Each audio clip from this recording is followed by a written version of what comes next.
नमस्कार आप सभी को।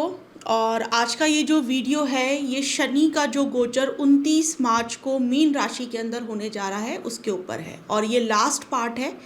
प्रीवियस पार्ट में मैंने सभी लग्नों के ऊपर बात करी है और इस वीडियो के अंदर मैं मकर लग्न, कुंभ लग्न और मीन लग्न वालों के ऊपर बात करने वाली हूँ इस गोचर का।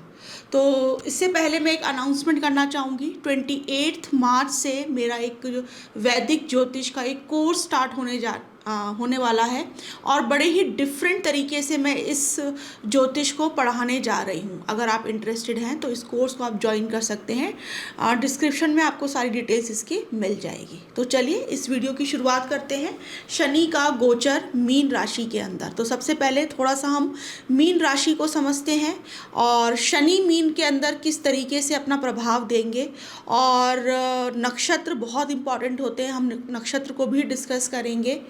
और सबसे इम्पॉर्टेंट पार्ट जो इस गोचर का रहने वाला है वो है कि शनि मीन राशि के अंदर गोचर करेंगे। गुरु की राशि है, गुरु के नक्षत्र में ही लगभग 2025 के अंदर वो रहेंगे और गुरु की ही राशि धनु राशि को अपनी 10वीं दृष्टि से देखेंगे। 10वीं दृष्टि शनि की बहुत इम्पॉर्टेंट मानी जाती है हमारे कर्म क्षेत्र को देखने के लिए। बहुत ही कार्मिक दृष्टि है ये। आपके जो भी प्रोफेशन होता है उससे जुड़ी हुई काफ़ी सारे रहस्य इस दृष्टि से पता चलते हैं और ये अब एक्टिव होने वाला है। तो आपकी मीन राशि जहाँ पर भी बैठी है शनि अब उसमें आएंगे और धनु राशि जहाँ पर भी आपके फॉल हो रही है वहाँ पे अब शनि अपनी 10वीं दृष्टि डालने वाले हैं। तो बहुत सारे कार्मिक चीज़ें, चेंजेस आप अपने जीवन के अंदर देखेंगे जहाँ पर भी आपकी धनु राशि फॉल हो रही है, पहली चीज। और यहाँ पर शनि और गुरु का एक बहुत ही प्रबल योग बन रहा है। इसको मैं एक अध्यात्म का योग भी बोलती हूँ। ये योग आपको बहुत ज़्यादा या तो सॉलिट्यूड की तरफ या आप ये मान लीजिए एकांतवाद की तरफ, अपनी हायर कॉन्शियसनेस को इंक्रीज करना, अपने अध्यात्म को बढ़ाना और अध्यात्म को छोटे लेवल पे नहीं समझना, बहुत ही हायर फिलॉसफी के साथ में समझने का ये समय है। तो अभी बहुत सारे ऐसे लोग होंगे जो शायद मेरी बात को समझ भी पा रहे होंगे, जो लोग सोचते हैं कि यार हमको कुछ गहराइयाँ जाननी और अध्यात्म की इसको बहुत ही अलग नज़रिए से देखना है, तो ये बहुत ही अच्छा समय रहेगा। तो चलिए फिलॉसफिकल बातों से और हटके कैसा शनि हमको डे टू डे में एक्सपीरियंस करवाएंगे मीन राशि के अंदर। तो देखिए शनि एक कर्म कारक ग्रह है। वैदिक ज्योतिष में हमारे प्रोफेशन, हमारे डेली कर्मास को दिखाता है कि हमारे दिमाग में कोई भी थॉट आया और उसको हमने किस तरीके से किया, यह आपका चार्ट का शनि डिसाइड करता है। या तो आप अपने कर्म करने में बहुत आलसी हैं, या आप डिले करते हैं, या प्रोक्रेस्टिनेशन करते हैं, या आप टाइम टू टाइम काम करते हैं। कर्म आपके लिए बहुत हायर, आप उसको एक जगह पर रखते हैं। प्रोफेशन आपके लिए सब कुछ है, काम आपके लिए सब कुछ है, आप एक कर्म प्रधान व्यक्ति हैं। तो ये सारी चीज़ें शनि की है। अब शनि मीन राशि आराम की राशि है, छोड़ने की राशि है, अध्यात्म की राशि है, भगवान की राशि है। यहाँ पर आपके लॉजिक्स या ह्यूमन लॉजिक्स नहीं चलते हैं। यहाँ पे सिर्फ जो चीज़ें चलती हैं वो भरोसे पे चलती है। तो भरोसे की राशि है, ठीक है, और दूर दराज जगहों को दिखाती है। जल तत्व की राशि है। इस राशि के अंदर डुअलिटी है। इस नक्षत्र जो जिसमें शनि गोचर करने वाले हैं पूर्व भाद्रपद, वो भी डुअलिटी को दिखाता है। इसका जो सिंबल है वो 2 हेडेड ह्यूमन है जिसके 2 सर हैं। तो यहाँ पर ये नक्षत्र भी बड़ा ही एक एक्सट्रीम एनर्जी को होल्ड करके चलता है। और क्योंकि यह लास्ट के नक्षत्रों में आता है, मतलब सेकंड थर्ड लास्ट ये नक्षत्र है, तो काफ़ी ओल्ड सोल या बहुत ही मैच्योर सोल्स को भी ये दिखाता है। ज्योतिष शास्त्र, गुप्त शास्त्र, जो भी छुपी हुई चीज़ें हैं, रहस्यमयी चीज़ें हैं, बहुत सारा मतलब तपस्या का ये नक्षत्र है। यहाँ पे बहुत डीप साधनाओं का ये नक्षत्र है और टेक्नोलॉजी के फील्ड के अंदर हायर पर्पस को अचीव करना, हायर चीज़ों पे जाना, पूरे एक ह्यूमैनिटेरियन वर्क करते हुए, पूरी ह्यूमैनिटी का भला करते हुए उनको कोई नई चीज़ प्रदान करने का ये बहुत ही पावरफुल नक्षत्र है और गुरु का नक्षत्र है। तो अभी आप देखेंगे कि इस गोचर में ना बहुत सारे आपको ऐसे नए ज्योतिषी दिखेंगे जिनके पास में एक्चुअल में ट्रू डिवाइन नॉलेज ज्योतिष की है या ट्रू नॉलेज है, जो बहुत समय से वो छुपी हुई थी, जो हमारे सामने नहीं आ रही थी, क्योंकि जब शनि कुंभ राशि में थे तो बहुत ज़्यादा ऐसे लोग वायरल हुए जिनको ज्योतिष का ऊपरी ज्ञान था, इतना गहरा ज्ञान नहीं था। लेकिन अब आपको ऐसे लोग बहुत देखने में आएंगे। लोग बाग बहुत ज़्यादा अब इन शास्त्र को, ज्योतिष, हीलिंग, योगा, एस्ट्रोलॉजी, अध्यात्म, मतलब बहुत सारे लोग प्रैक्टिस करेंगे इन सब चीज़ों को, और बहुत सारे लोग इसके ऊपर कोर्सेज लेकर आएंगे डिफरेंट तरीके से, और समझाएंगे, लोगों को हेल्प करेंगे, लोगों को हील करेंगे, क्योंकि शनि कहीं ना कहीं सर्विस को भी दिखाता है। और जितना ज़्यादा आप एक लोगों के साथ में इमोशनल लेवल पे अगर कनेक्ट हों, क्योंकि मीन राशि इमोशंस को दिखाती है, अगर आप अपने काम में अभी से इमोशनली लोगों के साथ में कनेक्ट होना चालू हो जाए तो ये गोचर आपके लिए बहुत अच्छा रहेगा। कोई डरने की बात नहीं है कि शनि मतलब यहाँ पर आपका कुछ, अगर 7.5 भी चल रही है, आप सिर्फ एक रूल को अपना लीजिए कि हमें लोगों के साथ में कनेक्शन जो स्टैब्लिश करने हैं वो इमोशंस के साथ में करने हैं। पैसा इम्पॉर्टेंट है, पैसा आप लीजिए, पैसा बहुत कमाई भी, लेकिन पहली जो सोच है वो कनेक्ट होना है मुझे इमोशनल लेवल पर। और जब आपके पास में अच्छा गहरा ज्ञान होगा तो लोग बाग आपसे इमोशनल लेवल पे बहुत कनेक्ट होंगे इस ट्रांजिट के दौरान। तो चलिए सबसे पहले हम बात करते हैं मकर लग्न वालों के लिए। तो मकर लग्न वालों के लिए ये जो गोचर है वो उनका तीसरे घर से होने जा रहा है। और थोड़ा सा मैं इसको और शॉर्ट में समझा दूँ। तीसरे घर में शनि गोचर करेंगे, तीसरी दृष्टि उनके पंचम भाव पर डालेंगे, सप्तम दृष्टि उनके 9th हाउस पे डालेंगे, और 10वीं दृष्टि 12वें घर पे डालेंगे। तो ये 2 दृष्टियां तो दिखाती है बहुत ज़्यादा आपके अध्यात्म में जाने के योग। बहुत सारी रिलीजियस यात्राएं आपकी होगी, आप कोई बड़े गुरु, टीचर, इनसे आप मिल सकते हैं, जिसकी वजह से आपकी लाइफ में चेंजेस आएंगे। कंफर्ट जोन अगर आप ख़त्म कर दें, जब तीसरे घर में शनि आए, कंफर्ट को त्याग दीजिए, रोज़ अपने स्किल्स के ऊपर, अपनी चीज़ों के ऊपर काम करिए, अपनी ड्रीम्स के ऊपर काम करिए, बाहर जाके लोगों से मिलिए, नई एक्सपीरियंसेस लीजिए, अपने जो भी इनिशिएशंस पहले कभी सोचे थे उस पर काम करना, चाहे कोई वेबसाइट बनाना, अपना कोई यूट्यूब पे अकाउंट खोलना या फिर इंस्टाग्राम पे अकाउंट खोलना, नए लोगों से मिलना, सिबलिंग्स की हेल्प लेना, चीज़ों को लिखना, डेली डायरी मेंटेन करना। तीसरे घर में शनि ये दिखा रहा है, ठीक है। अब यहाँ पे 2 चीज़ें हैं, या तो पॉजिटिव या नेगेटिव। अगर मैं यहाँ पे नेगेटिव की बात करूँ तो क्योंकि 12वें घर पे दृष्टि है शनि की धनु राशि पे, तो बहुत सारे लोग इस टाइम पे आइसोलेट हो सकते हैं।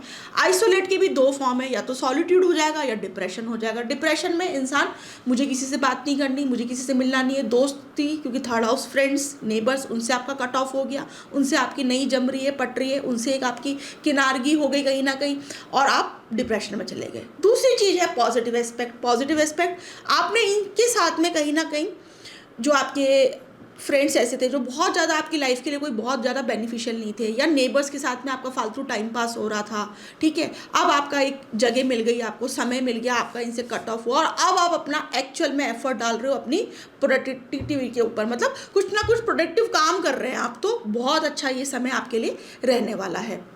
तो यहाँ पे बस आपको अपने नज़रिया बदलना है। नज़रिया जैसे ही बदलेंगे कई सारी चीज़ें आपको बदलती हुई दिखेगी, क्योंकि तीसरे घर में आपको सुबह उठ के और शाम तक अपने चीज़ों को जो आप सालों से सोचते हुए आ रहे थे, आप उसको करना चालू कर दीजिए। मैं आपको कह सकती हूँ क्योंकि शनि का तीसरे घर का गोचर मैंने अभी रिसेंटली अपनी लाइफ में उसको एक्सपीरियंस किया है। आप जितना एफर्ट्स डालेंगे शनि आपको इतनी ग्रोथ देगा, और शनि यहाँ पे बहुत सारी आपकी यात्राएं करवाएगा दुर्गम जगहों पर, जहाँ पे जाना बड़ा मुश्किल है। कैलाश मानसरोवर हो गया, 12 ज्योतिर्लिंग हो गए, बद्रीनाथ, केदारनाथ हो गया, जहाँ पे बहुत एक सुनसान जगहों पर जहाँ पे शिव के मंदिर हैं, प्राचीन मंदिर हैं, वहाँ पे भी आपका जाना हो सकता है, तो वो काफ़ी पॉजिटिव रहेगा। डिप्रेशन वाला जो साइड मैंने आपको बताया है, तो उससे आपको बच के रहना है। और अगर देश काल परिस्थिति के हिसाब से भी चीज़ें देखो काम करती है। अगर आपकी एज 20s या 25 या 30s में आप कोई एजुकेशन कर रहे हैं, तो ये अच्छा समय हो सकता है आप कहीं बाहर जाके कुछ ना कुछ नए स्किल डेवलपमेंट करें या नई एजुकेशन ले, क्योंकि पंचम भाव को देखेगा शनि, आपके एजुकेशन को दिखेगा। अब यहाँ पर अगर आपकी एज ऐसी है कि आपके बच्चे हैं, तो आप अपने बच्चों के एजुकेशन पे ध्यान दे रहे हैं, आप उनको कई सारी एक्टिविटीज़ के अंदर उनका एडमिशन करवा रहे हैं, उनके साथ में आ रहे हैं जा रहे हैं, आपकी ट्रैवलिंग बढ़ेगी डे टू डे लाइफ के अंदर, ये भी हो सकता है। अगर आपके बच्चे बड़े हो चुके हैं, तो हो सकता है आपके बच्चे कहीं फॉरेन एजुकेशन के लिए जा रहे हैं, बाहर जा रहे हैं, उनकी ट्रैवल बहुत बढ़ रही है, ये भी हो सकता है। उसकी वजह से आप आइसोलेशन में चले गए, सॉलिट्यूड को आपने अपना लिया, और अब आप ज्योतिष या आयुर्वेद या योगा या वास्तु, इन सब चीज़ों के अंदर आपकी एक इंटरेस्ट बढ़ गया, और आप बहुत सारे पॉडकास्ट इस टाइम पर इन सब रिलेटेड चीज़ों के या वीडियोस आप सुनने लग गए। तो ये सब चीज़ें देश काल परिस्थिति के हिसाब से डिपेंड करेगी। 9वें घर में दृष्टि होगी शनि की, तो आपको अपने बैक का ध्यान रखना है यहाँ पर, और आपकी गर्दन से लेके हाथ तक का, तो नर्व्स के इशू या हार्मोनल इशू यहाँ पे शनि आपको दे सकता है। स्पेशली थायराइड की प्रॉब्लम आपको इस टाइम पर आ सकती है, क्योंकि शनि आपके तीसरे घर के अंदर होंगे। और थायराइड की प्रॉब्लम इसलिए आ सकती है कि आप डिप्रेशन में हैं, आप अपने इमोशंस बाहर नहीं निकाल रहे हैं, आपका गला हर वक्त रुंधावा रहता है, और आप यहाँ से सारी प्रॉब्लम आपको कहीं ना कहीं आ सकती है। तो जितना हो सके मंत्र चैंटिंग करके अपने पास्ट के बैड मेमोरीज को लेट गो करने की आदत डालें, तो ये गोचर आपके लिए काफ़ी बेनिफिशियल रहेगा। भगवान विष्णु का चैंटिंग या विष्णु सहस्त्र नाम सुनना, या भगवान विष्णु के जो भी वैदिक मंत्र हैं उनके जितने ज़्यादा आप जप करेंगे, बहुत अच्छा गोचर के रिजल्ट्स आप यहाँ पर ले सकते हैं। मकर लग्न वाले, लंबी वॉक करना और अपनी बॉडी मसाज एवरी सैटरडे करवाना, क्योंकि कहीं ना कहीं ड्राइनेस अब आपकी बॉडी के अंदर आएगी, और बहुत ज़्यादा हेयर फॉल भी आपको यहाँ पर हो सकता है।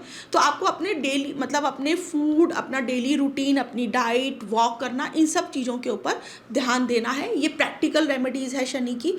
और मंदिर जाना आप चालू करिए डेली, क्योंकि शनि की दृष्टि 9th हाउस पे होगी, तो कभी कभी आपको ऐसा लगेगा कि मेरा भाग्य जितना साथ देना चाहिए उतना नहीं दे रहा है। डेली आप मंदिर जाइए, मंदिर वाली चीज़ को एक्टिव रखिए, और डेली शिवलिंग के ऊपर जल चढ़ाइए, तो बहुत अच्छे आप एक्सपीरियंसेस शनि के इस टाइम पर ले पाएंगे। चलिए आगे बढ़ते हैं और बात करते हैं कुंभ लगन वालों के लिए। तो कुंभ लगन वालों के लिए जो गोचर है वो उनके 2nd हाउस से होगा। मीन राशि 2nd हाउस में आती है। दृष्टि जो पड़ेगी शनि की वो उनके 4th हाउस पे पड़ेगी, 8th हाउस पे पड़ेगी, और उनके 11th हाउस पे पड़ेगी कुंभ लगन वालों के लिए। बहुत इंपॉर्टेंट गोचर है कुंभ लगन वालों के लिए, क्योंकि उनके फैमिली के हाउस, उनकी स्पीच, उनके एसेट, उनके फाइनेंसेस के हाउस पे से अब शनि गोचर करने वाले हैं। फिर मैं यहाँ पे यही 2 बात बोलूँगी, पॉजिटिव और नेगेटिव। ये डिपेंड करेगा आपके चार्ट और आपकी ग्रहों की स्थिति पर, और इन सभी चीज़ों के ऊपर स्पेशली आपका गुरु किस अवस्था में बैठा है, और शुक्र, क्योंकि शुक्र मीन राशि के अंदर उच्च के होते हैं। अगर आपके कुंभ लगन वालों के लिए शुक्र बहुत अच्छी डिग्निटी में बैठा हुआ है, तो ये टाइम हो सकता है कि लॉन्ग टर्म में आप बहुत अच्छा कुछ पैसा कमा पाएँ, आप अपने फाइनेंसेस के अंदर स्टेबिलिटी ला पाएँ, ये भी हो सकता है। और नेगेटिव की अगर मैं बात करूँ, अगर गुरु का बल अच्छा नहीं है पत्रिका के अंदर, या शुक्र का अच्छा नहीं है, स्पेशली गुरु का मैं बात करूँगी, तो आपकी फैमिली से आप आइसोलेट हो सकते हैं। फैमिली से आपको जो लव केयर मिलना चाहिए था वो इस टाइम पे आपको कहीं ना कहीं उसकी कमी लगे। फैमिली वालों के साथ में कट ऑफ होना, दूरियां डेवलप होना, और उसकी वजह से एक डिप्रेशन या लो मूड या अकेलापन आप बहुत ज़्यादा महसूस करेंगे। इसमें भी 2 बात होती है, मैं आपको ये बोलूँगी कि उसको नेगेटिव ना ले, वो एक कार्मिक है इस टाइम पे, कार्मिक चीज़ें, क्योंकि शनि कार्मिक एक्सपीरियंसेस डिप्रेस तरीके से आपको एक्सपीरियंस करवाता है, ठीक है। वो आपको काफ़ी एक हैवीनेस देता है माइंड के अंदर कि यार ये चीज़ें मेरे साथ क्यों हुई, मैंने तो अपने परिवार के साथ में कुछ नहीं किया था, मैं तो किसी को कभी कुछ कष्ट नहीं दिया, ये लोग मुझे क्यों कष्ट दे रहे हैं। तो आप ये समझ जाइए ये पास्ट का कोई ऋण है जो आपको व्यक्तित्व अपने सेल्फ के के थ्रू ही उसको गुजारना पड़ रहा है। इस टाइम पे आपको कोई हेल्प करने नहीं आएगा, आपको सेल्फ की हेल्प खुद ही करनी है। तो खुद की हेल्प खुद करिए, अपने आप को पॉजिटिव रखिए, मंत्रों के जाप करिए, डेली मंदिर जाइए, शिव पुराण पढ़िए, सेकंड हाउस चीज़ों को पढ़ना, लर्न करना, भगवान शिव की स्तुति करिए, श्री रुद्रम का पाठ डेली या तो सुने या डेली उसको पढ़ें। सुनना एक बहुत ही अच्छी रेमेडी आपके लिए रहेगा। रात को सोने से पहले मेडिटेटिव फॉर्म में 30 या 40 मिनट्स का है, उसको सुनिए। अल्टीमेट रेमेडी है कुंभ लगन वालों के लिए जिनका सेकंड हाउस से गोचर कर रहा है। श्री रुद्रम के पाठ को सुनना रात के टाइम, नींद आपको बहुत अच्छी आएगी। ये मकर लग्न वालों के लिए भी, क्योंकि 12वें घर में दृष्टि पड़ेगी तो नींद की प्रॉब्लम मकर लग्न वालों को भी हो सकती है। श्री रुद्रम का पाठ सुनना रात के टाइम अल्टीमेट रेमेडी है। मैंने बहुत सारे लोगों को दिया है और उन सबको लाइफ में पॉजिटिव रिजल्ट्स आए हैं। तो ये चीज़ हो गई। उसके बाद में आप बहुत सारा अपना बैंक से रिलेटेड काम कर सकते हैं। इसमें भी देश काल परिस्थिति, आपकी एज क्या है, तो आप या तो एफडीज करवाएंगे या अपनी एफडीज को ख़त्म करवाएंगे, या बैंक अकाउंट्स नए खुलवाएंगे, या नए पुराने बैंक अकाउंट्स को आप कहीं ना कहीं क्लोज करवाएंगे। लेकिन इन सब चीज़ों के अंदर आपकी एक्टिविटीज़ जाएगी। या तो खाने से रिलेटेड प्रॉब्लम, फैमिली से कुछ ना कुछ प्रॉब्लम आ रही है कि प्रॉपर खाना नहीं मिल रहा है, खाने को लेकर घर के अंदर लड़ाइयाँ चल रही है, या मेड्स के साथ में चल रही है, ये सारी चीज़ें भी आप देख सकते हैं। तो जितना हो सके इन सब चीज़ों को अवॉइड करिए, क्योंकि शनि यहाँ पे ये सब चीज़ों में जितना आप इन्वॉल्व होंगे, फैमिली मैटर्स, एसेट, पैसे, रोज के खर्च हो रहे हैं, उसके ऊपर झिकझिक हो रही है घर के अंदर, तो ये सब शनि आपको एक्सपीरियंस करवाएंगे फैमिली के थ्रू।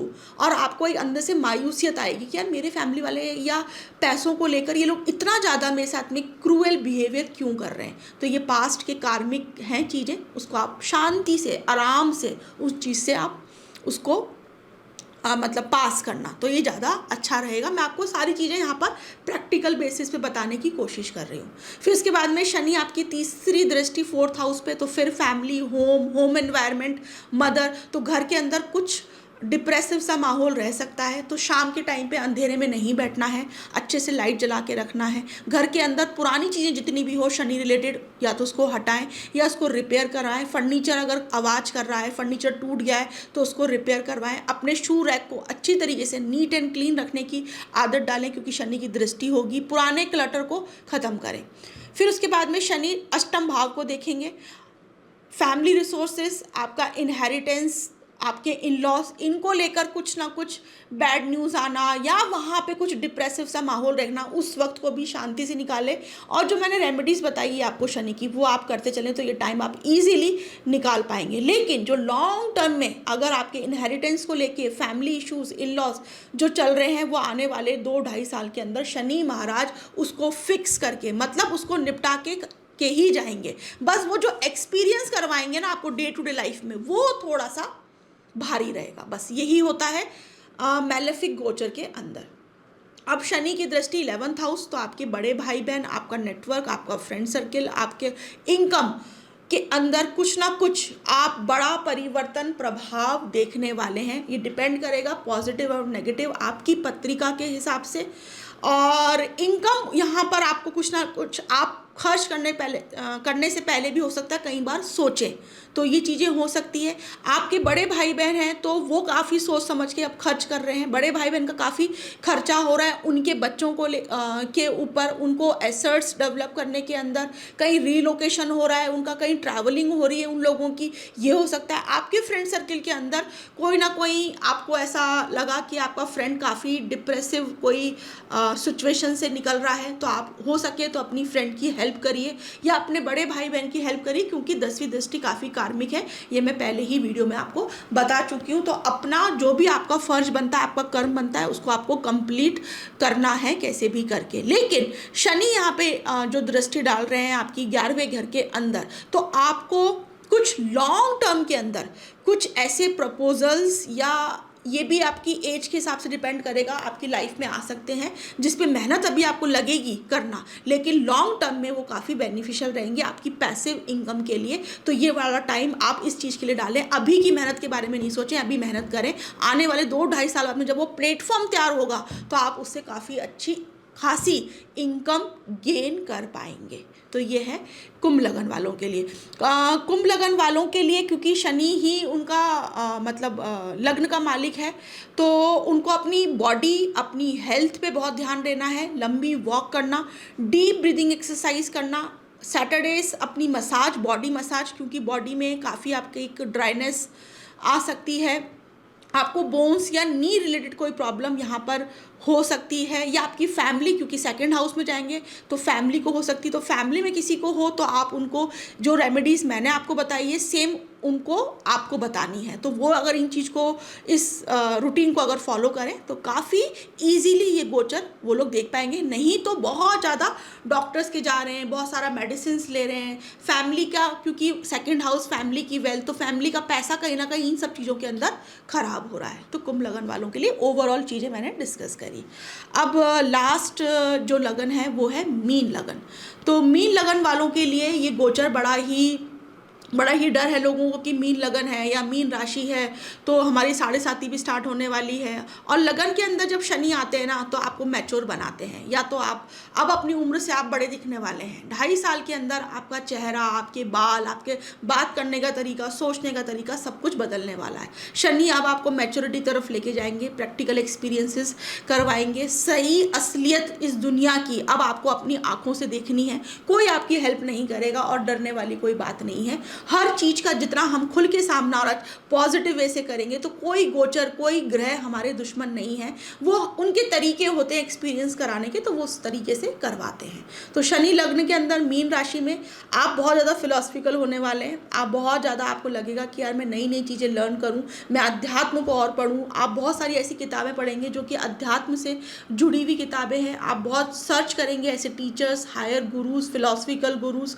उनके जगहों पर जाना, उनको सर्च करना, उनको फॉलो करना, उनको रीड करना, ये सारी हैबिट्स तो बहुत ही पॉजिटिव रहेगी। अब शनि मीन राशि में लगन में आपको आलसी भी बना सकते हैं, ये डिपेंड करेगा आपके चार्ट पर। अगर आप आलस वाले उस जोन में चले गए तो यहाँ पर शनि आपको एंड तक आते आते काफ़ी सारी बीमारियाँ दे सकता है, जो कि लॉन्ग टर्म होंगी, जो बहुत आसानी से नहीं जाएगी। स्पेशली नी रिलेटेड या स्टमक या फैट्स रिलेटेड कोई ना कोई परेशानी आना, लिवर की परेशानी आ जाना, ये सब चीज़ें आपको, या बहुत ज़्यादा बॉडी फैटी हो जाना, आलस बहुत ज़्यादा रहना, काम करने का मन नहीं करना, क्योंकि शनि अब 10वीं दृष्टि आपके 10th हाउस पे भी डालने वाले हैं। तो जितना ज़्यादा आप अपने बॉडी से जितना ज़्यादा एक्टिव रहेंगे उतनी ज़्यादा दृष्टियाँ पॉजिटिवली शनि की मीन लग्न वालों के लिए करने वाली है। उनको अपनी बॉडी के ऊपर पूरी तरीके से, अच्छी तरीके से काम करना है, अपने डेली रूटीन को, अपनी डाइट को। इवन वापस से मैं पीछे जाऊंगी, कुंभ लगन वालों को भी जो है अपने ईटिंग हैबिट्स पे ध्यान देना है, आराम से खाना खाना है, चबा चबा के खाना है। और मकर लगन वालों को भी, और मीन लगन वालों के लिए भी यही है, क्योंकि शनि उनके 12वें घर के भी लॉर्ड है। तो पैरों में उनके काफ़ी दर्द रह सकता है। हाई एक्सपेंडिचर की वजह से वो काफ़ी थोड़े टेंशन में या डिप्रेशन में जा सकते हैं। तो उससे भी डरने वाली कोई बात नहीं है। ये भी हो सकता है कि आप कुछ बड़ा चेंज करें, कुछ बड़ा ट्रैवल करके आप कहीं ना कहीं शिफ्ट हों, आपका उसके ऊपर कुछ इन्वेस्टमेंट हो, पुराने इन्वेस्टमेंट को आप खंगालें, उसको कहीं ना कहीं वापस से इधर उधर करें, ये भी हो सकता है।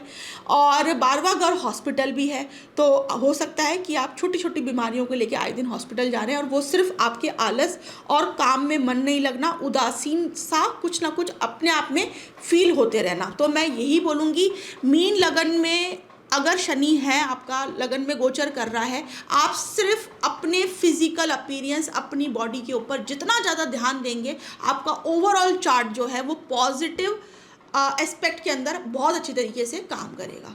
अब शनि यहाँ पे 3री दृष्टि आपके 3rd हाउस में डालने वाले हैं। 3रा घर पराक्रम का है, आपका कंफर्ट जोन को ख़त्म करने का है, नए इनिशिएशंस का है, एनवायरनमेंट चेंज होने का है, डॉक्यूमेंट्स के ऊपर काम करने का है, छोटे सिबलिंग्स का है, आपके पड़ोसियों का है। यहाँ पर अब आपको कुछ ना कुछ आपकी मेहनत यहाँ पर जाने वाली है, आपको यहाँ पे काम करना है। यहाँ से जुड़ी हुई चीज़ें अब आपके सामने, जैसा भी आपका चार्ट जो भी डिसाइड करता है, जो भी प्रॉमिस करता है, वो आपके सामने आएगी और उसको कंप्लीट करना है। और बहुत ही मतलब जुड़ के करना है, ये नहीं टालम टोली के हिसाब से नहीं, तो शनि फिर वहाँ पे आपको कहीं ना कहीं फिर सुस्ती देंगे, फिर परेशान मेंटल लेवल पे करेंगे, क्योंकि तीसरा घर आपके सबकॉन्शियस माइंड को यहाँ पे गवर्न करता है। तो जितना हो सके ना, जो भी सामने टास्क आ रहा है आपके, उसको कंप्लीट कर दीजिए, तो बहुत सारे नए रास्ते आपके खुल सकते हैं। और यहाँ पर मैं यही बोलूँगी, शनि की दृष्टि तीसरे घर में, सप्तम भाव में और 10वें घर में, ये तीनों भाव पब्लिक के हाउसेज हैं, बाहर निकलने के हैं, दुनिया से मिलने के हैं, दुनिया से जुड़ने के हैं। तो जितना हो सके अपनी फिजिकल बॉडी को इन सब चीज़ों के साथ में कनेक्ट करिए, तो बहुत अच्छे आपके लिए लाइफ के अंदर अपॉर्चुनिटीज़ खुलेंगी। जितना ज़्यादा आप दरवाज़ा बंद करेंगे, खिड़की बंद करेंगे, मुझे मिलना नहीं है, मेरा मन नहीं है, मेरी तबीयत सही नहीं है, उतने ज़्यादा आपकी अपॉर्चुनिटीज़ के रास्ते बंद होंगे। तो बाहर निकलिए, नए आइडियाज सर्च करिए, नए लोगों से मिलिए, सिर्फ अंदर बैठ के किताबों तक सीमित नहीं रहिए, बाहर की दुनिया को एक्सप्लोर करिए। 2-2.5 साल आपके लाइफ को चेंज करने की ताकत रखता है ये मीन लगन में से शनि का गोचर। लेकिन सबसे ज़्यादा इम्पैक्ट बस उनकी बॉडी के ऊपर, एक जो एक डलनेस है वो बनी रहेगी, उसको ओवरकम करिए। उसके लिए डेली एक्टिविटीज़, एक्सरसाइज करना, डेली वॉक करना, बॉडी की मसाज करवाना, ये तो हो गया फिजिकल लेवल के ऊपर। स्पिरिचुअल लेवल पर डेली आपको शिवलिंग के ऊपर जल चढ़ाना है, और शिवलिंग के ऊपर हर गुरुवार को आप 21 दाने चने की दाल लेंगे और एक एक चने की दाल शिवलिंग के ऊपर चढ़ाएंगे और बोलेंगे ओम गुरुवे नमः, ओम गुरुवे नमः। और ये रेमेडी सभी लग्न वाले कर सकते हैं, क्योंकि ये गुरु का जो भी चीज़ शिवलिंग पे चढ़ाते हैं उसकी एनर्जी 1000 टाइम्स इंक्रीज हो जाती है। गुरु की राशि में गोचर है, तो गुरु की चीज़ें अगर आप भगवान शिवलिंग पे चढ़ाएं तो आप गुरु की पॉजिटिव चीज़ें अपनी लाइफ के अंदर एंटर कर पाएंगे। तो 21 दाने लेने हैं चने की दाल के, एक एक दाना उठाना है और शिवलिंग के ऊपर रखना है और बोलना है ओम गुरुवे नमः। ऐसे 21 बार करना है। बहुत ही अल्टीमेट और बहुत ही पावरफुल रेमेडी है गुरु की पॉजिटिव एनर्जीज हमारी लाइफ में लाने के लिए। और एक और जो सभी लग्न के ऊपर जो रेमेडी काम करने वाली है, मंदिर जाना चालू कर दीजिए। आपके घर के पास में जो भी मंदिर है, प्राचीन अगर हो, पुराना मंदिर हो, आप डेली वहाँ पे जाना चालू करिए, क्योंकि मैंने सभी वीडियो में बोला है गुरु शनि का ये गोचर डिपेंड करेगा आपका गुरु किस अवस्था में बैठा हुआ है। तो अपने गुरु को बल दीजिए। गुरु लक, फॉर्च्यून, नए रास्ते खुलना, भाग्य खुलना, भाग्य का कारक ग्रह है गुरु, और शनि यहाँ पे कुछ ना कुछ आपके लिए फिर पॉजिटिव बहुत अच्छी तरीके से कर सकते हैं। तो गुरु को अपने बल दीजिए। मैंने जो 2 रेमेडीज़ आपको, एक चने की दाल वाली बताई है और एक डेली मंदिर जाना, ये एक मतलब अपने आप में एक परिपूर्ण तरीके से एक बहुत अच्छा गुरु और शनि को बैलेंस करने का उपाय हम मान सकते हैं। तो चलिए इस वीडियो को हम यहाँ पर एंड करते हैं, और फिर नेक्स्ट वीडियोस में हम स्टार्ट करेंगे राहु के गोचर के ऊपर। वो भी मेरे डिटेल्ड वीडियोस ही हर लग्न के ऊपर आने वाले हैं। Thank you so much.